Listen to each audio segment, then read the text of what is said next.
कर्मणि बाधिकारस्ति मा फलेषु कदाचन न कर्मफल हेतुर्भुवा ते संगो अस्वकर्मणि। कर्मण्ये बाधिकारस्ति मा फलेषु कदाचन।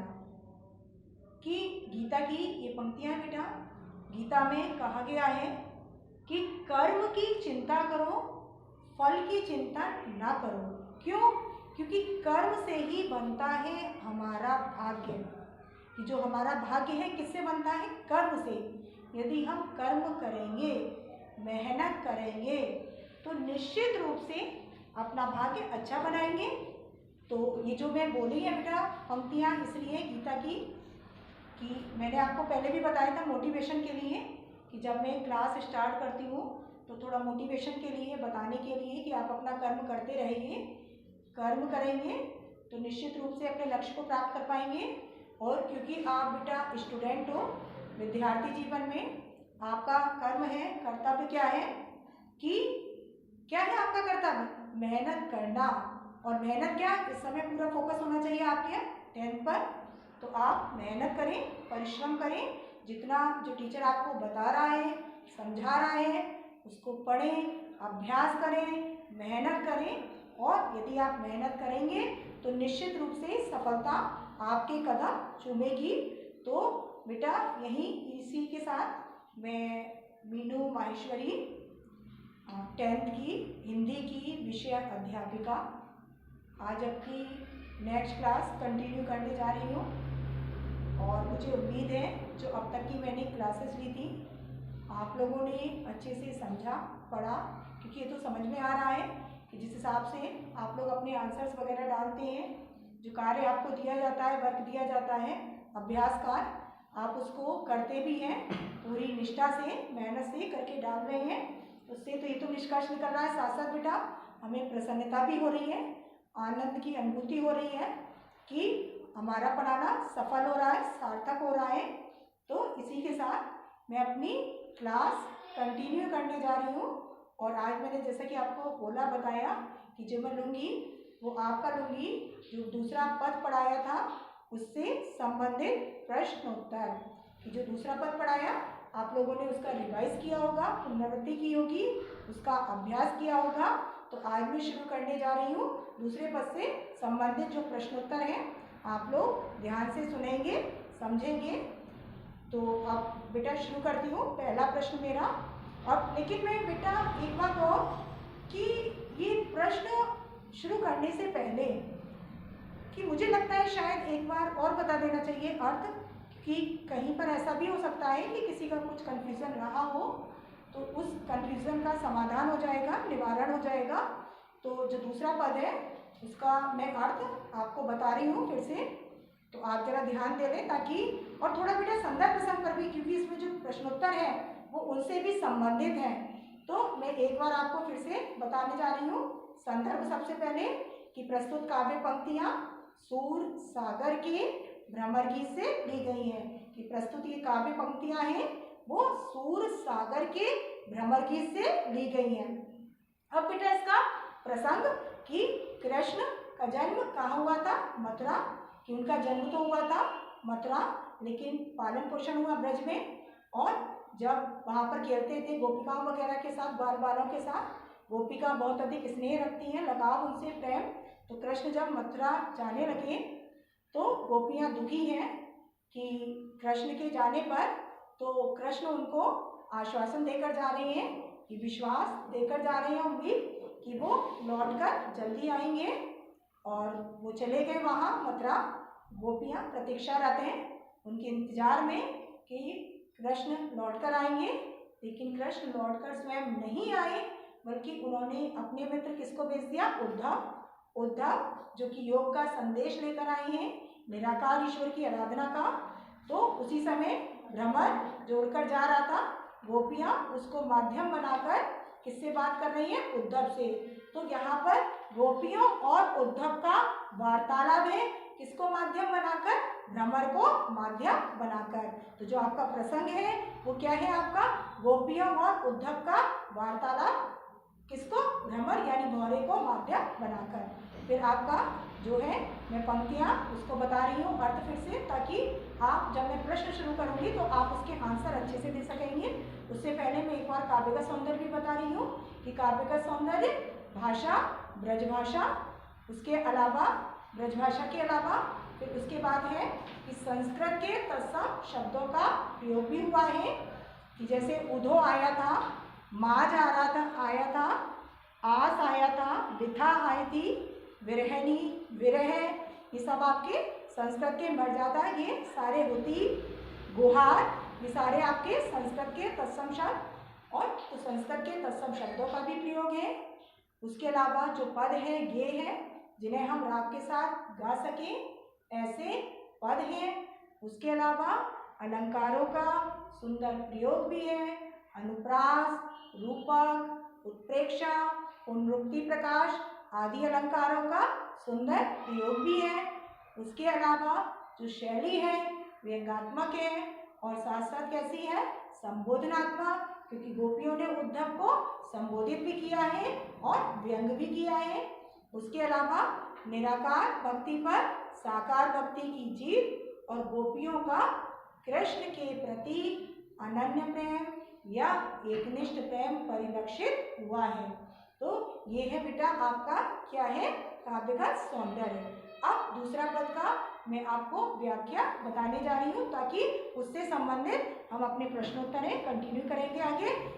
तो अर्थ देखिए बेटा कि मन की मन ही माज रही, कि गोपियाँ कह रही है। बेटा आपको दिक्कत नहीं होनी चाहिए क्योंकि मैंने पेज भी डाल दिया आपको फोटोज की, तो आपके पास पद की काव्य पंक्तियाँ भी हैं, तो आप ध्यान से देख सकते हैं, समझ सकते हैं कि मन की मन ही माज रही, कि गोपियाँ उद्धव से कह रही हैं, जब उद्धव योग का संदेश लेकर आई हैं, जो कि गोपियों को तनिक भी अच्छा नहीं लग रहा, थोड़ा सा भी अच्छा नहीं लग रहा है, तो गोपियाँ उस पर उद्धव से कह रही है कि हे उद्धव, हमारी जो मन की पीड़ा है, जो हमारा कष्ट है, दुख, परेशानी, और वो कौन सी व्यथा, कृष्ण से बिछुड़ने की पीड़ा, कृष्ण से अलग होने की पीड़ा, वो हमारे अंदर ही है। उसे उद्धव हमने किसी के आगे प्रकट नहीं किया है, किसी के आगे नहीं बताया है। गोपियाँ कह रही है हमारी जो पीड़ा, कृष्ण से बिछुड़ने की, अलग होने की पीड़ा, दुख, वो अभी हमारे अंदर ही है। कौन कह रहा है, किससे कह रहा है, गोपियाँ, और किससे कह रही है, उद्धव से। क्यों कह रही है, क्योंकि उद्धव योग का संदेश लेकर आई है, जो कि गोपियों को तनिक भी अच्छा नहीं लग रहा। अब गोपियाँ अपनी उस बात को कह रही है, आगे सिद्ध कर रही है कि कहिए जाए कौन पे उद्धव, ना ही परत कही, कि हे उद्धव, हमें ऐसा कोई भी नहीं दिखाई दे रहा, हमें नहीं समझ में आ रहा कि हम किसके पास जाकर अपने दुख को, अपनी पीड़ा को, अपने कष्ट को बताएं। क्यों, क्योंकि गोपियाँ बेटा लोक मर्यादा से भी जुड़ी हुई हैं, सामाजिक मर्यादा से जुड़ी हुई हैं, अपने परिवार की मर्यादा से जुड़ी हुई हैं। तो इस कारण गोपियाँ अपने उस दुख को, कृष्ण से बिछुड़ने की पीड़ा को अपने अंदर ही छिपा कर रखी हुई है, क्योंकि वो लोक मर्यादा से जुड़ी हुई है, बंधी हुई है। यदि वो प्रकट करती है तो क्या होगा, उसका उल्लंघन। तो गोपियाँ कह रही है उद्धव, हमें समझ में नहीं आ रहा कि हम किसके पास जाएं और अपने इस पीड़ा को, और वो पीड़ा कौन सी, कृष्ण से बिछुड़ने की, कि हे उद्धव, हमें नहीं समझ में आ रहा कि हम किसके पास जाकर अपनी पीड़ा को, और वो पीड़ा कौन सी है, कृष्ण से बिछुड़ने की जो पीड़ा है, उसे हम किसके आगे जाकर बताएं। तो इस कारण हमारे मन की जो दुख है, कष्ट है, तकलीफ है, परेशानी है, तो वो उद्धव अभी हमारे अंदर ही है, भीतर ही है, उसे हमने किसी के सामने प्रकट नहीं किया। अब आगे गोपियाँ क्या कह रही हैं कि अवधि आधार आस आवन की, तन मन व्यथा सही, कि अवधि आधार आस आवन की, अवधि माने समय, और एक निश्चित समय की अवधि, आधार माने आधार बनाना, आस माने आशा, आवन की माने आने की, कि हमने तो कृष्ण के जो आने की अवधि यानी समय, उसको ही हमने क्या बना लिया है, जीने का आधार यानी जीने का माध्यम।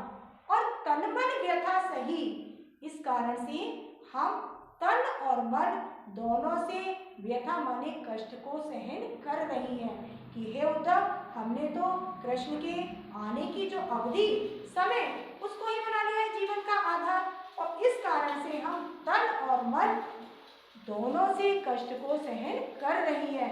यानी हमारे जीवित रहने का, यानी हमारे जिंदा रहने का जो कारण जो हम तुम्हें भी दिखाई दे रहे हैं, उसका कारण कि कृष्ण हमें आश्वासन देकर गए थे कि लौटकर जल्दी आएंगे, और हमें भी उनके ऊपर विश्वास था कि कृष्ण लौटकर आएंगे, लेकिन वो आए नहीं।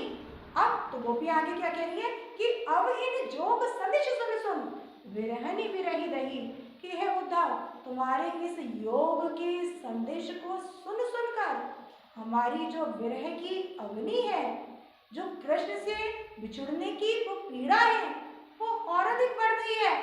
तुम्हारे इस योग के संदेश को सुन सुनकर, कि तुम जो अपना योग का संदेश लेकर चले आए हो ना, कहाँ से? मथुरा से। तो तुम्हारे इस योग के संदेश को सुन सुनकर हे उद्धव, हमारी जो विरह की अग्नि है, कृष्ण से बिछुड़ने की जो अग्नि है, जो पीड़ा है, वो क्या हो रही है? और अधिक बढ़ गई है। यानी तुम्हारा योग का संदेश घी का काम कर रही है। किसमें? हमारी विरह की अग्नि में।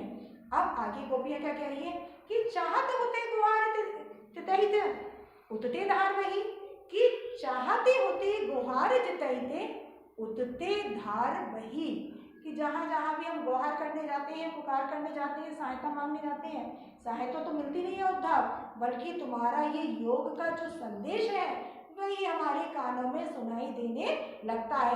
यानी हमने तो कृष्ण से गुहार की थी, पुकार की थी, सहायता मांगी थी कि वो आए जल्दी से और हमारी इस पीड़ा को दूर करें, कष्ट को दूर करें, हमें आके जल्दी से दर्शन दें। तो वो तो उन्होंने किया नहीं, बल्कि उन्होंने क्या कर दिया? योग का संदेश लेकर भेज दिया। तो जहाँ जहाँ हम जिससे सहायता मांगने जाते हैं तो हमें क्या है कि हमें सहायता तो मिलती नहीं है, बल्कि उल्टा क्या हो जाता है? हमें तुम्हारा ये योग का संदेश वही हमारे कानों में सुनाई देने लगता है। अब आगे क्या कह रही है गोपियां कि सूरदास अब धीर धरई क्यों मरिजा दाना लही। सूरदास कवि अपनी कृति यानी रचना को सूरसागर को आगे बढ़ाते हुए लिखते हुए कह रहे हैं कि गोपियां कह रही हैं कि हम धैर्य कैसे धारण करें उद्धव, जब कृष्ण ही अपनी मर्यादा का पालन नहीं किया तो अब हम धैर्य कैसे धारण करें। तो यहाँ पर बेटा गोपियों का कहना, क्योंकि मर्यादा कौन सी मर्यादा का पालन नहीं किया कृष्ण ने, कौन सी मर्यादा का उल्लंघन किया है, तो यहाँ पर आप लोगों को समझ में आया होगा प्रेम की मर्यादा। और वो प्रेम की मर्यादा क्या थी कि गोपियों को कृष्ण जब मथुरा गए थे तो आश्वासन देकर गए थे कि वो लौटकर जल्दी आएंगे, तो लौटकर नहीं आए वो, बल्कि उन्होंने क्या किया? योग का संदेश भेज दिया, निराकार ईश्वर की आराधना का संदेश भेज दिया, या हम कह सकते हैं निर्गुण ब्रह्म की आराधना का संदेश भेज दिया। तो गोपियां कह रही है कि जब कृष्ण ने ही अपनी मर्यादा का पालन नहीं किया तो हे उद्धव तुम ही बताओ हम कैसे धैर्य धारण करें। तुम हमसे धैर्य धारण की बात करते हो, तो कैसे करें हम धैर्य धारण कि जब कृष्ण ने ही अपनी मर्यादा का पालन नहीं किया, उन्होंने क्या कर दिया? मर्यादा का उल्लंघन। तो बेटा यहाँ पर मैंने अर्थ इसकी पुनरावृत्ति कराई है आपको, रिवीजन फिर से। वैसे तो आप लोगों ने किया ही होगा, लेकिन उसके बाद भी अब मैंने यहाँ पर आपको इसलिए दिया कि कहीं कुछ छूटा हो, किसी को ना समझ में आया हो तो वह समझ ले, ताकि जब हम अपने ये प्रश्नोत्तर डिस्कशन करेंगे, प्रश्नोत्तर पर ध्यान देंगे, तो आप लोग भी बताने की कोशिश करेंगे और आप लोगों को जहाँ ना भी समझ में आया होगा तो अच्छे से समझ में आएगा। तो मैं अपना एक एक प्रश्न ले रही हूँ, ये जो दूसरे पद हैं उससे संबंधित एक एक प्रश्न ले रही हूँ और लिखती भी जा रही हूँ साथ साथ बोर्ड पर। तो बेटा तो अब हम शुरू कर रहे हैं, कंटिन्यू कर रहे हैं अपने दूसरे पद से संबंधित प्रश्नोत्तर, जो कि महत्वपूर्ण है बेटा, और ऐसे ही आते हैं, मैंने आपको बताया था बोर्ड एग्जाम में।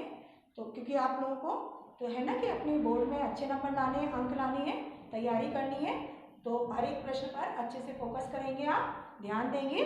तो पहला प्रश्न है बेटा कि किसके मन की बात मन में ही रह गई। पहला जो प्रश्न है आपका वो है आपका दूसरे पद से संबंधित जो आपके प्रश्नोत्तर है, दूसरे पद से संबंधित प्रश्नोत्तर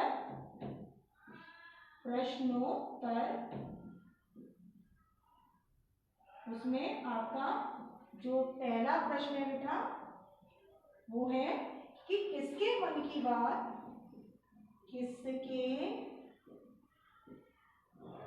मन की बात मन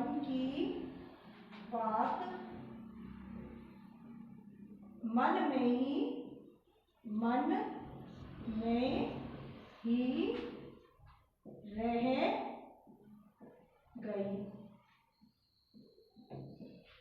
यहाँ पर है बेटा कि किसके मन की बात मन में ही रह गई, तो मन ही मन माज रही। पहली लाइन में आपने पढ़ा था ना कि किसके मन की बात रह गई, गोपियों की। तो मन की किसके मन की बात मन में ही रह गई, गोपियों की। और वो बात कौन सी थी बेटा, बात कौन सी थी, कृष्ण से बिछुड़ने की पीड़ा। जो कृष्ण से अलग है तो उनको क्या है, पीड़ा है, कष्ट है। तो उस पीड़ा को गोपियां क्या करी हुई है, अपने अंदर ही रखी हुई है। तो यहाँ पर केवल इतना ही पूछा जा रहा है, क्योंकि जितना पूछा जाए बेटा आपको उतना ही आंसर देना है, टू द पॉइंट ही लिखना है आपको, बहुत अधिक नहीं लिखना। तो इसमें केवल प्रश्न यही किया जा रहा है कि किसके मन की बात मन में ही रह गई। तो आपको इसमें लिखना है कि गोपियों के मन की बात गोपियों के मन में ही रह गई। अब यदि इसमें ये पूछा जाता कि क्यों रह गई, तो आपको बताना होगा कि गोपियों का मानना, उनको लगता है कि ऐसा यहाँ कोई नहीं दिखाई दे रहा कि जिसको जाकर हम अपने मन की पीड़ा को, अपने हृदय की पीड़ा को बता सकें। तो यदि कारण पूछा जाता तब आप देते, लेकिन क्योंकि आपसे जो ये प्रश्न है, प्रश्न में केवल कितना पूछा जा रहा है कि किसके मन की बात मन में रह गई, तो आपको केवल इतना ही बताना है कि गोपियों के मन की बात गोपियों के मन में ही रह गई। सबको समझ में आया होगा बेटा पहला क्वेश्चन। आगे बढ़े, अपने नेक्स्ट क्वेश्चन की तरफ चले, दूसरे क्वेश्चन की ओर। तो दूसरा क्वेश्चन बेटा, गोपियां अब तक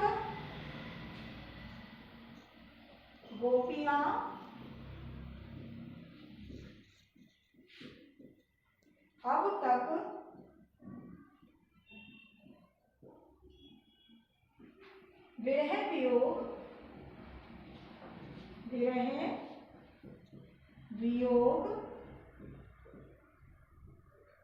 किस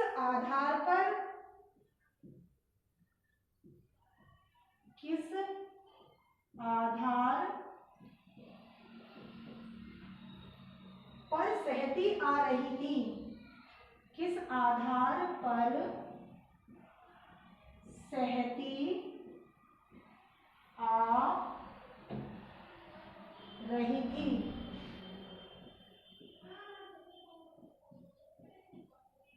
दूसरा क्वेश्चन है बेटा, पहले समझेंगे कि क्वेश्चन में क्या पूछा जा रहा है कि गोपियां अब तक विरह वियोग किस आधार पर सहती आ रही थी। किस आधार पर, कि अवधि आधार आस आवन की और तन मन व्यथा सही। अवधि आधार आस आवन की, इन पंक्तियों में कुछ याद आ रहा है आपको कि गोपियां किस आधार पर सहन कर रही है, क्योंकि उन्हें आश्वासन देकर गए थे कौन, कृष्ण। कब, कि जब कहाँ गए थे, मथुरा। कहाँ से, ब्रज से। तो जब कृष्ण ब्रज से मथुरा गए हैं तो गोपियों को आश्वासन देकर गए हैं, विश्वास दिलाकर गए हैं कि वो लौटकर जल्दी आएंगे। तो उसी को उन्होंने क्या बना लिया है, आधार। तो जो क्वेश्चन है कि गोपियां अब तक विरह वियोग किस आधार पर सहती चली आ रही है, उनके आश्वासन पर। किसके आश्वासन पर, कृष्ण। कि कृष्ण उन्हें आश्वासन देकर गए थे कि वो लौटकर जल्दी आएंगे। तो इसी आश्वासन पर गोपियां क्या कर रही है, विरह वियोग को सहन कर रही है, तन और मन दोनों से। कि गोपियों को क्योंकि कृष्ण आश्वासन देकर गए थे लौटकर जल्दी आने का, और गोपियों को भी विश्वास था कि उनकी जो कृष्ण है वो अवश्य आएंगे जल्दी लौटकर। तो गोपियां कह रही है कि इसी आधार पर गोपियां क्या कर रही है, सहन कर रही है विरह को, वियोग को। और वो विरह वियोग कौन सा है, कृष्ण से बिछुड़ने का दुख या कृष्ण से बिछुड़ने की पीड़ा। तो बस आपको इसमें इतना बताना है कि गोपियां क्योंकि कृष्ण आश्वासन देकर गए थे लौटकर जल्दी आने का, और इसी आश्वासन के सहारे गोपियां, उसी को ही उन्होंने क्या बना लिया है, आधार, और उसी को आधार मानकर गोपियां क्या कर रही है, विरह व्यथा सहन कर रही हैं। अब बेटा ये दूसरा आंसर भी सबको समझ में आ गया होगा। अब नेक्स्ट शुरू करते हैं अपना तीसरा क्वेश्चन। प्रश्न नंबर 3, गोपियां किसे गुहार लगाना चाहती हैं और क्यों? गोपियां किसे गुहार लगाना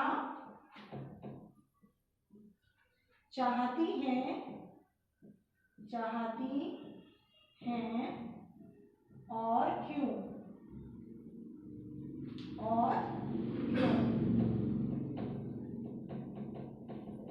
इसमें बेटा दो क्वेश्चन है कि गोपियां किसे गुहार लगाना चाहती हैं, पहला क्वेश्चन इतना है, और क्यों ये है आपका दूसरा। तो मैंने अभी आपको बताया था जितना पूछा जाए आपको उतना आंसर देना है। तो इसमें दो बातें पूछी गई हैं तो दोनों का आपको आंसर देना है, क्योंकि जब तक आप दोनों का आंसर नहीं देंगे तब तक आपका जो ये क्वेश्चन है वो पूरा नहीं होगा। और यहाँ पर गुहार, गुहार का मतलब है पुकारना, सहायता मांगना, मदद करना। तो गोपियाँ किसे गुहार लगाना चाहती हैं? कृष्ण को। जैसे मैंने बताया था कि गोपियाँ कह रही हैं कि हम तो कृष्ण को गुहार लगा रहे थे, पुकार कर रहे थे कि सहायता करें, हमारी मदद करें, आके दर्शन दें। तो यहाँ पर गोपियाँ किसे गुहार लगाना चाहती हैं? तो इतने का क्या निकला कि गोपियाँ किसे की जगह क्या आ जाएगा? कृष्ण को। कि किसको गुहार लगाना चाहती है? कृष्ण को। और क्यों क्यों लगाना चाहती है? क्योंकि उनके विरह में दुखी है। उनको लगता है कृष्ण यदि आ जाएंगे, हमको यदि दर्शन दे देंगे तो हमारी जो कष्ट है, उनसे बिछुड़ने की जो पीड़ा है वो क्या हो जाएगी? दूर। तो अपने कष्ट को, अपनी पीड़ा को, दुख को दूर करने के लिए गोपियाँ किसकी पुकार लगा रही है? किसे? कृष्ण को। तो पहले का क्या हो जाएगा बेटा कि गोपियाँ किसे गुहार लगाना चाहती हैं? तो गोपियाँ कृष्ण को गुहार लगाना चाहती हैं। और क्यों? क्योंकि मैं आपको देना होगा ताकि जो उनका कष्ट है, उनकी जो पीड़ा है कृष्ण से पिछड़ने की, वो पीड़ा दूर हो जाए। यानी कृष्ण उन्हें आकर जल्दी से दर्शन दे ताकि उनकी जो पीड़ा है, कष्ट है, वो दूर हो सके।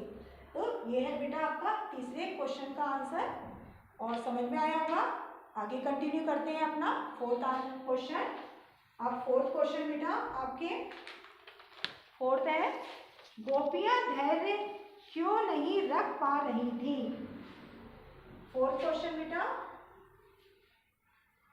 कि गोपियां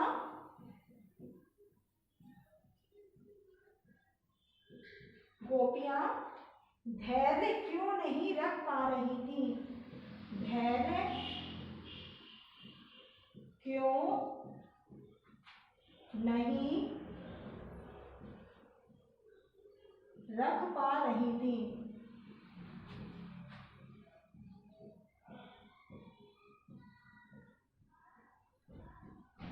क्यों नहीं रख पा रही थी बेटा? आप लोग बताने की कोशिश करें, क्यों नहीं रख पा रही थी गोपियां?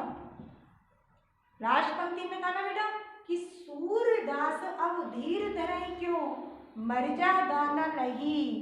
तो आंसर क्या हुआ? मर्यादा न लही।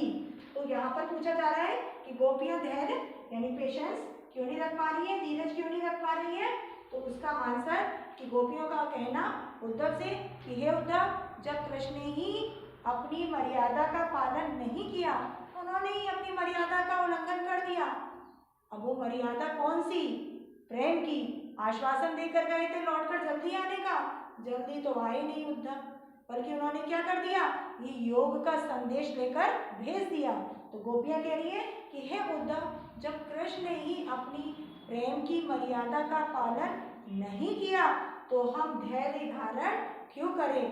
तो इसमें है गोपियां धैर्य क्यों नहीं रख पाई है? क्योंकि कृष्ण ने अपनी मर्यादा का पालन नहीं किया। जो प्रेम की मर्यादा थी, जो आश्वासन देकर गए थे और उसका उन्होंने पालन नहीं किया, उल्लंघन कर दिया। स्वयं तो आए नहीं, बल्कि उन्होंने क्या कर दिया? योग का संदेश लेकर भेज दिया। किसको?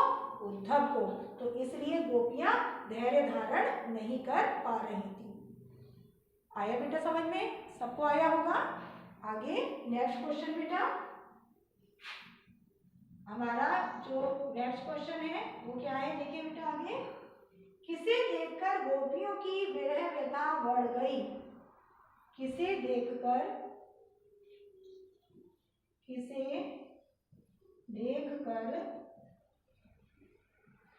गोपियों की किसे देखकर गोपियों की विरह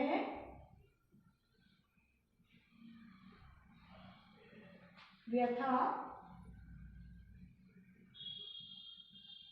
बढ़ गई।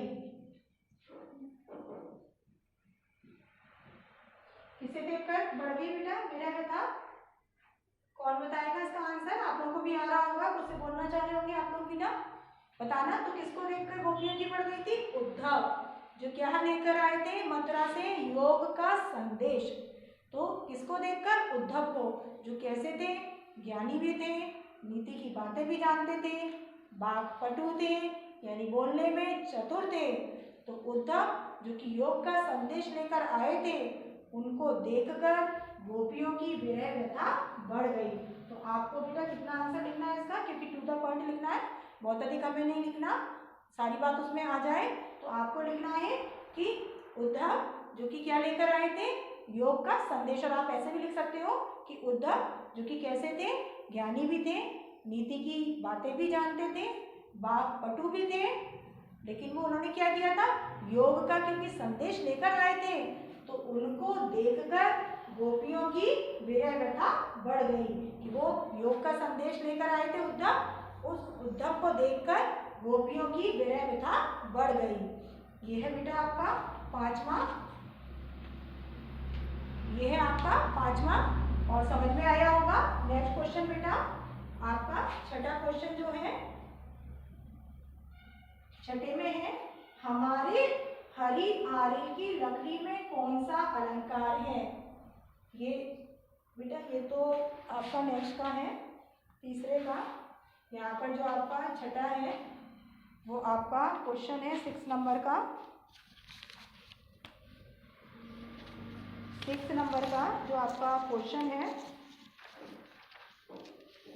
वो है बेटा, अवधि आधार आस आवन, प्रश्न नंबर 6, अवधि आधार, दूसरा है आपका आस आवन की, अवधि आधार आस आवन की विरहनी विरह, विरहनी विरहिनी विरह, उसके अलावा धीर धरई, धीर धरही, ये है बेटा अलग अलग है चारों। एक तो है अवधि आधार, दूसरा है आस आवन की, तीसरा है विरहनी विरह, और चौथा है धीर धरई। इनमें पूछा गया है कि कौन सा अलंकार है छठे में, कि इनमें प्रयुक्त अलंकार का नाम लिखिए, अलंकार का नाम बताइए। तो सभी को पता होगा बेटा, अवधि आधार, आवरण की आवृत्ति आ, आस आवन, आवरण की आवृत्ति आस में भी आ है, आवन में भी क्या है? आ है। विरहनी विरह में वावर्ण की आवृत्ति वा, यहाँ भी है विरहनी में, और आगे भी है विरह में भी। दूसरा धीर धरई, वर्ण की आवृत्ति धीर में भी धा है और धरई में भी धा है। तो यहाँ पर कौन सा है बेटा? इसका आंसर आपका अनुप्रास अलंकार। तो इसका आंसर होगा आपका, इसमें कौन सा आपका अलंकार है? अनुप्रास अलंकार। उसके अलावा बेटा नेक्स्ट क्वेश्चन, सुनी सुनी में कौन सा अलंकार है? नेक्स्ट क्वेश्चन आपका 7th नंबर का, जो 7th है बेटा वो क्वेश्चन है कि सुनी सुनी में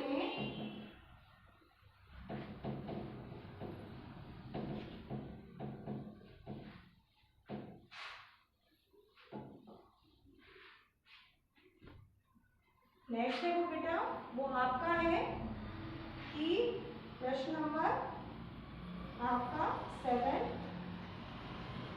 है प्रश्न आपका।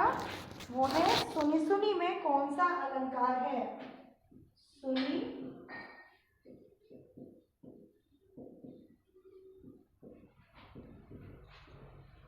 ये जो सुनी सुनी है इसमें कौन सा अलंकार है? अलंकार है। तो ये सुनी सुनी मैंने बताया था, जहां शब्दों का या वर्णों का नहीं है बेटा, वर्ण का होता तो अनुप्रास अलंकार होता।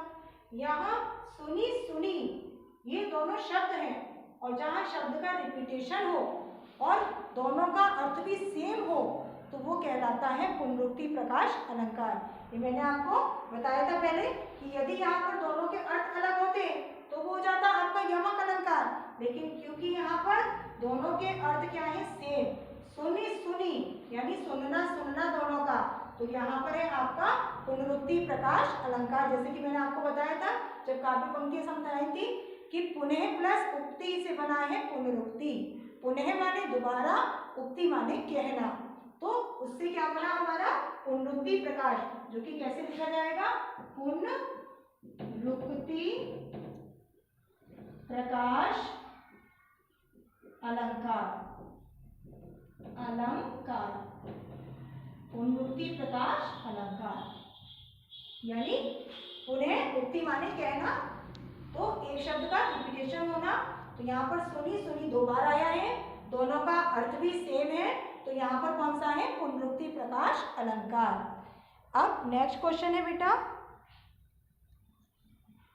कि मर्यादा न लही के माध्यम से कौन सी मर्यादा न रहने की बात की गई है? प्रश्न नंबर 8 आपका कि मर्यादा न लही के माध्यम से कौन सी मर्यादा न रहने की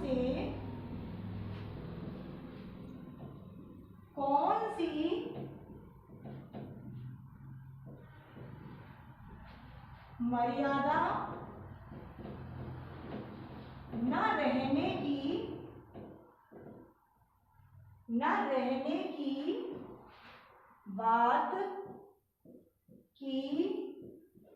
गई है? कौन सी मर्यादा न रहने की बात कही गई है? मर्यादा न लही, लही का मतलब पालन करना, मर्यादा यानी मर्यादा का मतलब क्या? मर्यादा ना माने नहीं, लही माने पालन करना, कि मर्यादा न लही, जो कि आपकी लास्ट में आई थी कि सूरदास कवि का जब गोपियाँ क्या कह रही है कि सूरदास अब धीर धरे क्यों मर्यादा न लही। तो यहाँ समझ लें बेटा इसका अर्थ, और ये अक्सर क्वेश्चन एग्जाम में आता भी है, तो इसको बेटा बहुत अच्छे ढंग से समझ लें इस क्वेश्चन का आंसर कि जो मर्यादा न लही उसमें दो पक्षों के माध्यम से है। दो बातें हैं बेटा, एक तो गोपियों के आधार पर और एक है कृष्ण। कृष्ण के आधार पर क्या है कि कृष्ण ने कौन सी मर्यादा का पालन नहीं किया था? प्रेम की। और वो प्रेम की मर्यादा क्या थी? आश्वासन देकर गए थे लौटकर जल्दी आने का, लेकिन लौटकर जल्दी आए नहीं, बल्कि उन्होंने क्या कर दिया था? योग का संदेश भेज दिया। तो कृष्ण के पक्ष में कौन सी है? प्रेम की मर्यादा।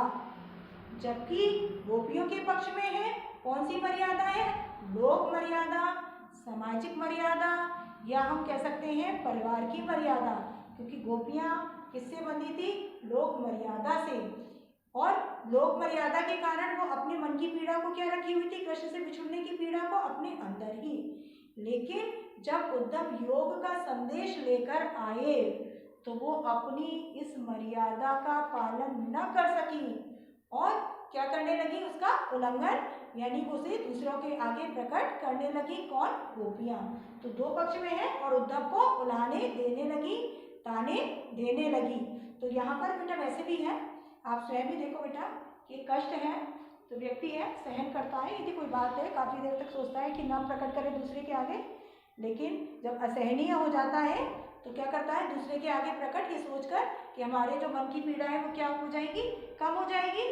तो वही इसमें है बेटा कि गोपियाँ जो कि क्या थी? कृष्ण में बिछड़ी हुई थी और दुखी थी, तो वो अभी तक तो अपनी पीड़ा को अंदर ही रखी हुई थी किस कारण से? क्योंकि वो लोक मर्यादा से जुड़ी हुई थी, अपने परिवार से। गोपियों का भी अपना परिवार था, तो इस कारण से उन्होंने उस पीड़ा को दूसरे के आगे प्रकट नहीं किया।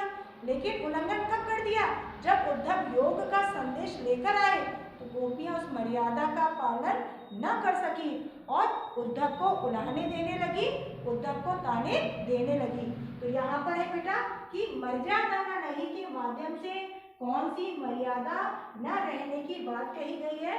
तो आप इसमें बता सकते हो कि मर्यादा न नहीं के माध्यम से, यानी मर्यादा न नहीं के माध्यम से गोपियों के पक्ष में लोक मर्यादा है और कृष्ण के पक्ष में है प्रेम की मर्यादा। और आपको थोड़ा थोड़ा बताना भी होगा, डिस्क्राइब करना होगा कि लोक मर्यादा क्या है और प्रेम मर्यादा क्या है। तो आप इसका आंसर कैसे लिखेंगे कि मर्यादा न नहीं के माध्यम से कौन सी मर्यादा? प्रेम की मर्यादा और लोक मर्यादा का वर्णन किया गया है कि उन दोनों का उल्लंघन किया गया है।